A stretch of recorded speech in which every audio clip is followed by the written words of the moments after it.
Twebwe Burundi tuzotondesha imigwi itatu, no kuvuga imigwi ibiri y'abahungu n'umugwi umwe w'abakobwa. Ni kubera yuko twipimye twasanze imigwi y'abahungu niyo ifise inguvu zikomeye. Mwarabonye no mu makompetition yabaye ya zone 5 yaratsinze, iratsinda za Egypte n'iyindi. Twari twabahamagaye no munsi kugira ngo tubabwire aho tugejeje mu nteguro yihiganwa rizobera ngaha anyi riri ku rwego mondial, no kuvuga iyo bita World Beach Volleyball Tour, izobera ngaha anyi i Bujumbura ku itariki 17 gushika ku 21 y'ukwezi k'umunani.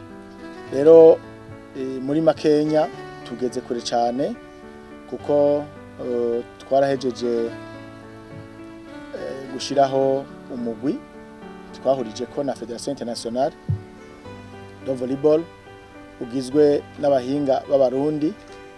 Hanyuma Federation Internationale de Volleyball yaramaze kudezinya uwo bita technical delegate, ni kuvuga uzobajejwe iyo competition ngaha mu Burundi, akaba ava mu gihugu ca Germany.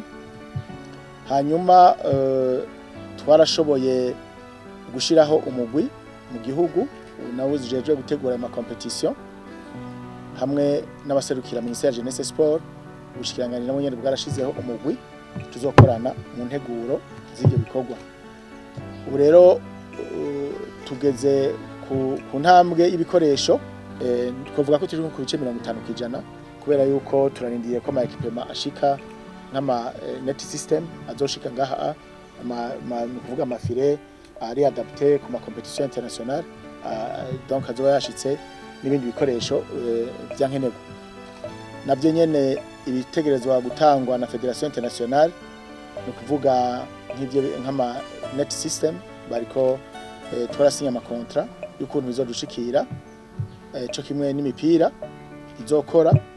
Hanyuma ibijanye n'integuro y'ikibuga aduzokinira kuri beach, twarashoboye gutegura ico bita layout, turabibarungikira navyo nyene baravyemeje mu nteguro. Hanyuma ku bihugu nkuko mwo bimenya, iyi competition ni competition ikina ibihugu vyabaye qualifié. No kuvuga rero kiretse le pays organisateur ibifise donc le droit yo gushiramwo ama equipe. Nuvuga rero twebwe Burundi tuzotondesha imigwi itatu, no kuvuga imigwi ibiri y'abahungu n'umugwi umwe w'abakobwa. Muhava mumbaza ati kwera kimagize umugwi w'abakobwa, ni kubera yuko twipimye twasanze imigwi y'abahungu niyo ifise inguvu zikomeye. Mwarabonye no mu makompetition yabaye ya zone 5 yaratsinze, iratsinda za Egypte n'iyindi. Ni kuvuga rero dushizemo imigwi myinshi y'abakobwa tuba dukuyemwo ikindi gihugu kimwe kiri qualifié cyari kuzana umugwi w'abakobwa. Rero mu bihugu biteza kuza hazoza ibihugu 26. Rero hariho ibimaze no kuvuga kuturungikira, no kuvuga ama programme zabo, no kuvuga bijya bita donc ama reservation kugira ngo dushobore kumenya igihe bazozira. Hariho Cameroon muri Afrika, hariho Czechoslovakie, hariho Gambie muri Afrika, hariho Allemagne muri Europe, Latvia muri Europe. Aho ni ku ruhande rw'abagabo. Ku ruhande rw'abakobwa hariho bien sûr Burundi, hama hariho Cameroon, hariho